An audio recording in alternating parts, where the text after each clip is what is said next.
Bueno, ya estamos de regreso aquí en el programa de Dicen Dios en el bloque de salud.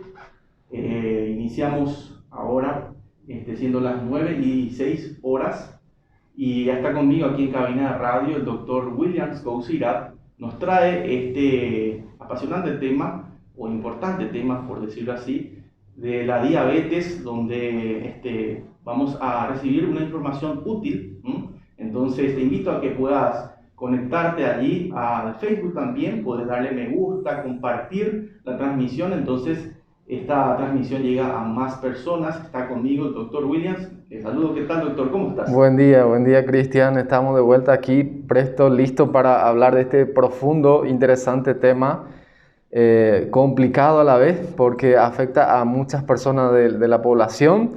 Hay muchos pacientes esperando pacientemente, larga fila en los hospitales, en los consultorios, con los especialistas, diabetólogos, endocrinólogos, con los médicos de familia, con el clínico, y también acuden a la urgencia cuando están en urgencia realmente. Sí. Es un problema serio, afecta la salud, afecta la calidad de vida y trae consecuencias dramáticas en la relación personal, familiar y a nivel de gobiernos también. Afecta, trae mucho gastos económicos, no solamente a la casa, sino al país entero. Al país en sí, al gobierno en sí. Entonces, un problema serio tenemos que abarcar, tratar de entender y saber manejarlo para prolongar la vida del diabético. Así ¿Sí? mismo.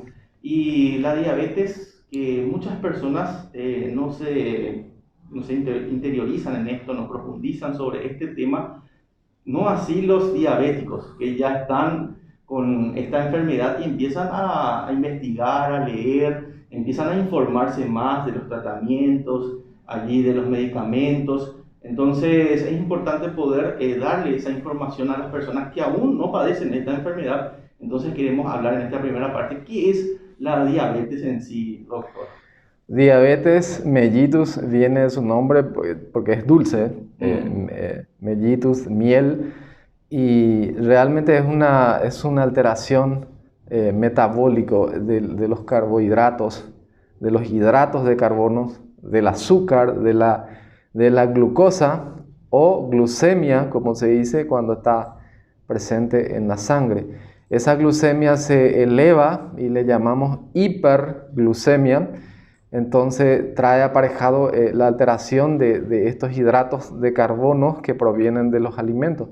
Pero a través de ella arrastra alteraciones de los lípidos y de las grasas, el colesterol, el triglicérido y por supuesto de las proteínas también. En verdad es un trastorno serio, metabólico, que tiene muchas causas, tiene causas multifactoriales, muchas causas, puede ser genética, pero más ambientales. Está asociado a muchos factores de riesgo y es una enfermedad seria porque es una de las primeras causas de enfermedad cardiovascular, sí, para la morbimortalidad de la población. Por eso es importante conocer esta alteración. Cuando hablamos de diabetes mellitus, estamos hablando de que la persona, se hace un estudio, se llama glucemia en ayuna, y está por encima de 126 en 2 o más ocasiones, en días diferentes, en ayuno de 8 horas mínimo, es una persona diabética. Entonces también hay otros trastornos relacionados a la diabetes que ya está próxima a ser diabetes, como la prediabetes. Prediabetes, sí.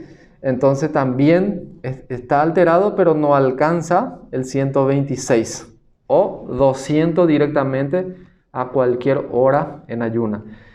La prediabetes también es una alteración entre 100 a menor a 126, ¿sí? Y también generalmente cuando hay prediabetes nosotros hablamos de glucemia alterada e intolerancia a la glucosa también. Cuando encontramos prediabetes, nosotros hacemos un estudio más aparte de la glucemia en ayuna, pedimos una prueba de tolerancia a la glucosa oral. Es un estudio con agua azucarada, se le pone, se le saca la muestra antes de haber consumido y después 2 horas. Con ese estudio hacemos el diagnóstico de diabetes mellitus, o nos quedamos con la intolerancia a la glucosa, que es una forma de prediabetes. Entonces, esos puntos, parámetros tenemos que manejar muy bien, porque son los que nos llevan al establecimiento definitivo de la enfermedad como diabético. Así mismo. Mencionaste, sí, doctor, sobre el tema de las causas, que puede ser genética, que puede ser ambiental. Ahora, yo ya escuché mucho esta frase: bueno, mi papá tiene diabetes y yo voy a tener nomás luego diabetes, ¿verdad? Pero el porcentaje que uno puede tener diabetes porque su familia, sus padres tienen diabetes, es muy reducida, ¿verdad? No así en la causa ambiental, de que por lo que uno adquiere ahí en sus alimentos, o sea, que como uno se da en la dieta, ¿verdad? Es allí donde uno puede adquirir diabetes. Así mismo, debemos de saber un poquito que la diabetes mellitus viene de un trastorno de las células del páncreas. El páncreas es un órgano principal que está por detrás del estómago, más o menos. Los islotes, las células beta, son productores de la insulina. Tenemos que saber que la insulina es el que comanda con el azúcar, con la glucosa, sí, en sangre. Entonces, cuando hay una alteración en la producción o en la resección, en la parte donde consumen los músculos, sí, en los vasos, en el cerebro, a donde sea, a cualquier nivel, si hay algún trastorno o si la producción de insulina es deficiente o nada, tenemos que ahí saber de que puede haber algunos ya con una alteración genética. Los diabéticos tipo 1, por ejemplo, no producen en absoluto insulina y necesitan de la insulina. Son diabéticos insulino requirientes para mantener la vida, ¿sí? Entonces, sí, algunos pacientes, por supuesto, que tienen causas genéticas, hereditarias, como se dice, sí, sí, o de familia, pero la mayoría de la población son tipo 2, diabéticos no insulino requirientes, donde se secreta la insulina, pero en menor proporción. Entonces, funciona, pero funciona a media, digamos así. Entonces, los diabéticos tipo 2 utilizan medicamentos sí, previamente, y al último, cuando ya esté más complicado y hay falta de secreción de insulina, se podría utilizar la insulina como medicamento. Entonces, sí hay causas genéticas, hay causas ambientales, pero más se relaciona con los factores de riesgo que presentan los pacientes para desarrollar diabetes mellitus. Eso sí tenemos que conocer cuáles son los factores de riesgos. Entonces se divide en tipo 1 y tipo 2, ¿verdad? Hay diabetes tipo 1, hay diabetes tipo 2, hay diabetes gestacional, ¿sí? ¿Cómo sería gestacional? Son las embarazadas desarrollan hay trastorno de los carbohidratos durante la edad gestacional. Entonces ahí se diagnostica y se tiene que tratar, porque trae aparejado muchas complicaciones macrosómicas en el bebé, y también es un factor de riesgo para la madre a posteriori para desarrollar diabetes mellitus. Eso sí, tenemos que saber también. Sí. ¿Y cuáles son, hablamos ya de las causas, ahora las consecuencias? Porque toda causa tiene sus consecuencias, ¿verdad? Las consecuencias de que uno tiene diabetes, ¿cómo podía afectar eso su vida en sí? Porque afecta, ¿verdad? El día a día, la vida en sí afecta, ¿verdad? Como toda enfermedad crónica, tiene un proceso lento y paulatino, va afectando de a poco su organismo y empieza a hacer afectaciones microvasculares, donde el paciente generalmente no siente nada en absoluto, pero a la larga, posterior de 10 años de evolución de esa enfermedad mal tratado, podría traer consecuencias muy graves para la salud, irreversibles.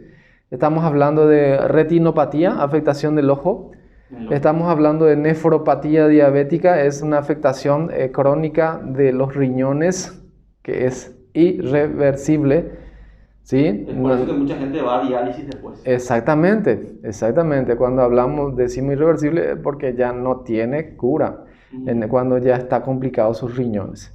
¿Sí? Estamos hablando de que los diabéticos son mucho más propensos a tener infartos del corazón. También. Estamos hablando de que la mayoría de los diabéticos tienen arteriopatía, trastornos de los vasos sanguíneos, ¿sí? Tienen neuropatía, trastorno de los pies, úlcera crónica, producto de esas alteraciones microvasculares. Afecta toda la parte vascular.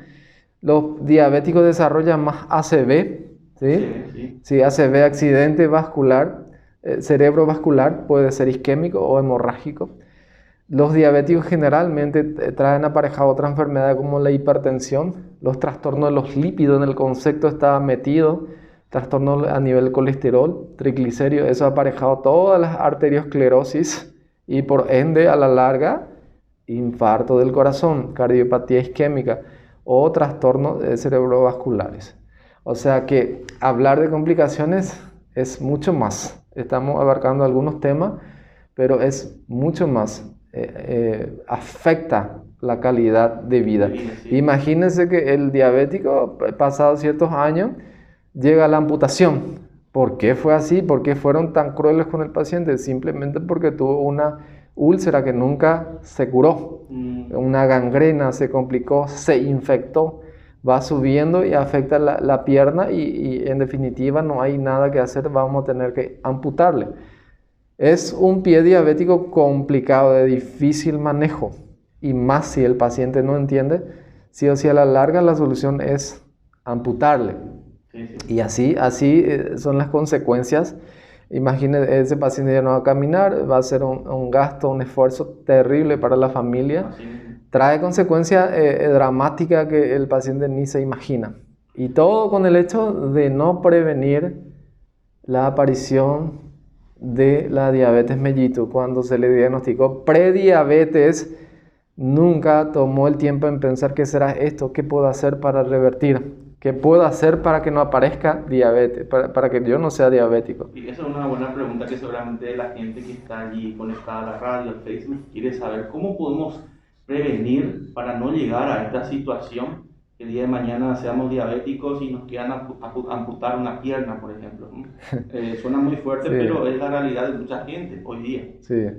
Hablar de prevención abarca todas las enfermedades crónicas. Diabetes mellitus es una de las enfermedades crónicas más frecuentes, y para trabajarlo con ella o para prevenir dicha enfermedad, siempre vamos a hablar de una dieta. En primer lugar, una dieta saludable, una dieta balanceada, nutritiva.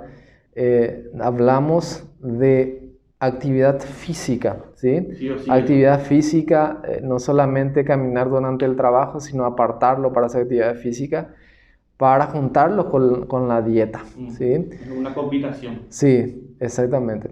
Hablamos de que tenemos que tener espacio para el desestrés, ¿sí? Sí. Es importante porque todo está aparejado también. Hoy en día el estrés es una de las causas más frecuentes de hipertensión, de diabetes mellitus, de obesidad, trastornos alimentarios, ¿sí?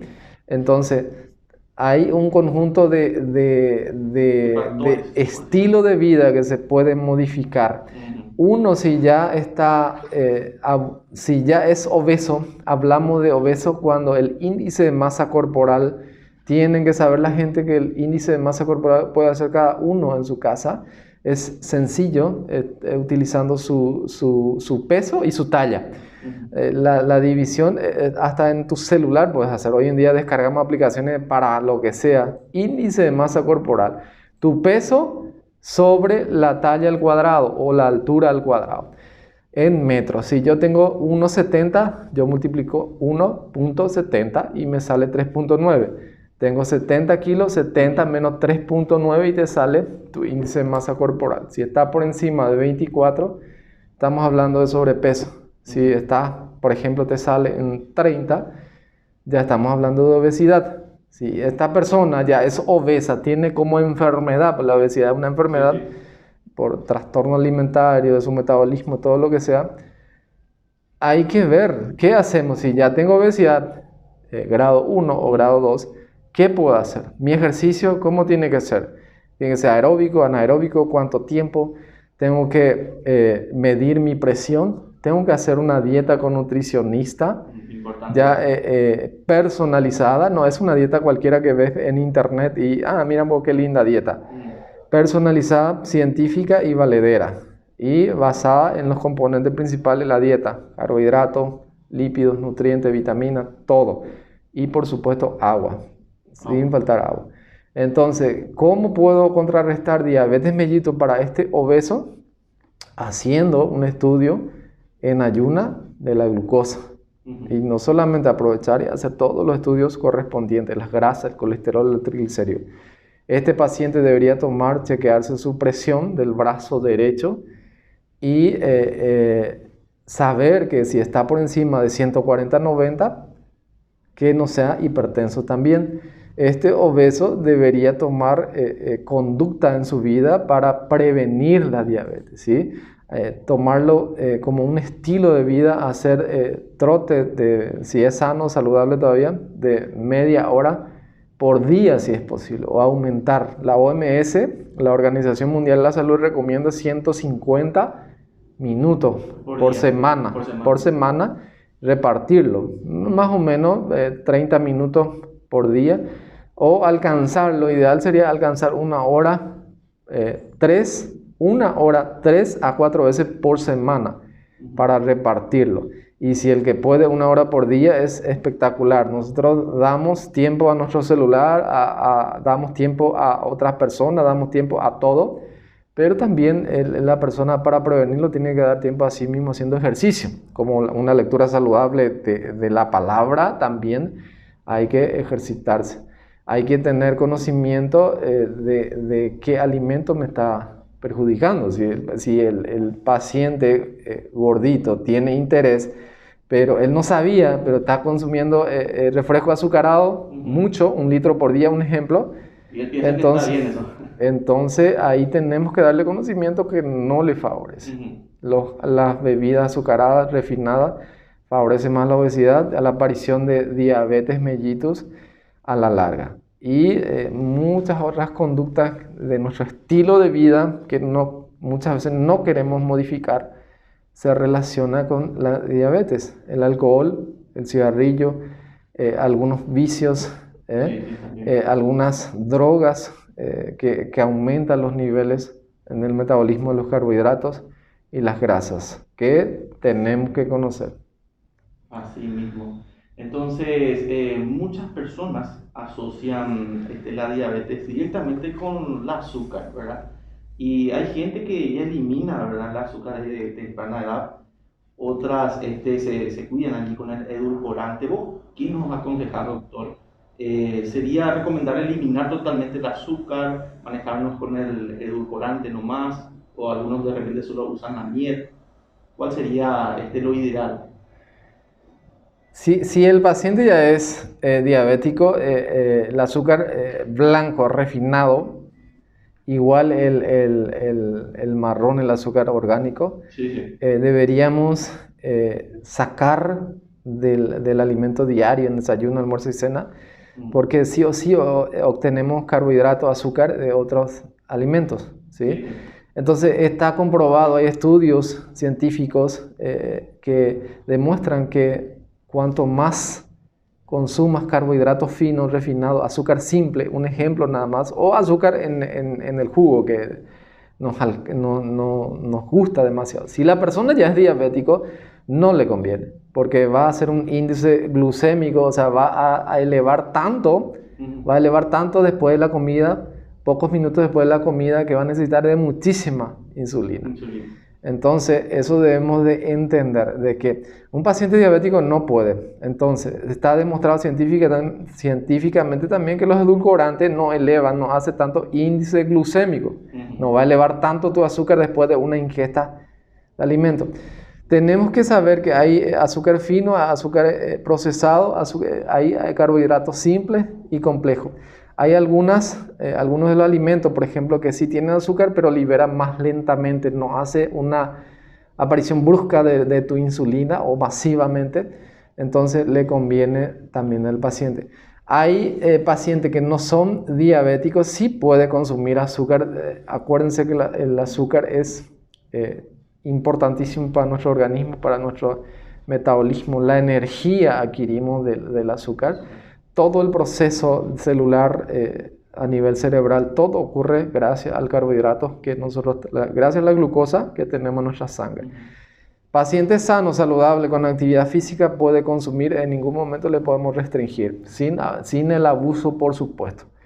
Pero ¿Sí? moderadamente, claro. Sí, la miel tiene cualquier cantidad de azúcar refinado, pero a la vez la miel tiene miles de componentes que favorecen al organismo, vitaminas, minerales, oligoelementos indescriptibles, ¿sí? Pero alta concentración de carbohidratos. Si un diabético está usando la miel, está mal también, porque va a ser un índice glicémico espectacular y de aquí a poco va a necesitar ir a la urgencia. Entonces hay cosas y cosas. Azúcar refinado en la bebida, el refresco, la Coca-Cola, un ejemplo, o cualquier otro producto envasado, puede tener altísima concentración de carbohidratos. Entonces va a afectar. Obviamente que el diabético no puede, no debe, ¿sí? La decisión está en sus manos. No debe consumir porque a corto plazo y más a largo plazo le va a afectar su metabolismo de los carbohidratos y por ende todas las complicaciones de lo que ya hablamos, ¿verdad?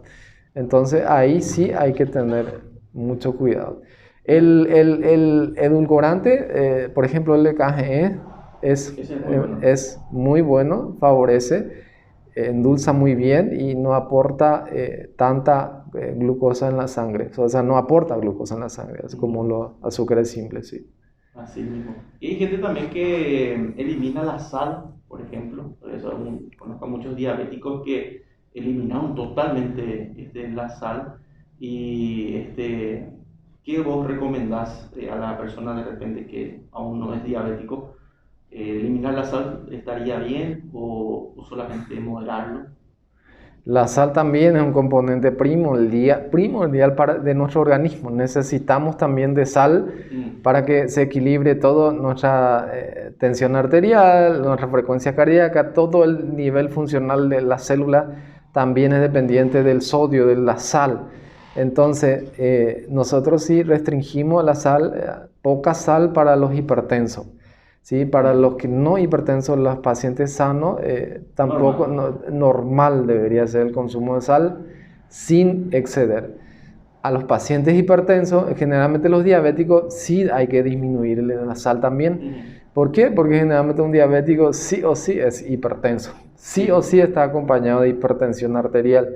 Tiene que reducir el consumo de carbohidratos, hacer el conteo de carbohidratos y también de la sal. No puede exceder de los mismos. Un paciente saludable puede consumir sin exceder, por supuesto. La sal, azúcar y otros componentes son vitales para nuestro organismo. Eso, así como las vitaminas. Tenemos que saber eso. Excelente. Y bueno, entonces tocamos este tema de la diabetes. Allí ya el doctor explicó qué es en sí la diabetes, las causas, también las consecuencias y nos dio un poco de la prevención también. Y creo que el tiempo nos quedó corto, pero quizás a lo mejor en el próximo bloque, ya sea el otro viernes, ampliemos un poco más sobre este tema de la diabetes. Pero cerramos este bloque de salud y agradecemos al doctor por la información que hoy nos trajo y continuamos distendidos por la app de la radio.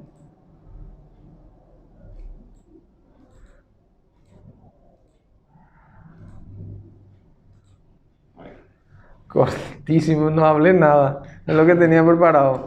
Y podemos continuar en el próximo. Sí, no, abarca muchísimo. De los factores ahí. Hay 1000 informaciones ahí. 1000 información. No te pregunté este tema porque viste que el diabético no se le cierra la herida, ¿verdad? Sí. Y después al final se le tiene que amputar. Por ejemplo, no. Y es por el trastorno microvascular, o sea, obstruye las arterias. Entonces no No hay puede circulación, reconstruirse otra vez, ¿verdad? no hay de sangre. circulación y después a la larga produce una gangrena, una úlcera y no se cura más No se cura. hasta que le corten. Ya. O sea, comienza de a poco, ¿no? Eso ya es el último extremo también, otro Sí, último caso. es el último caso, de a poco ahí afectando. Qué tremendo eso. Me olvidé de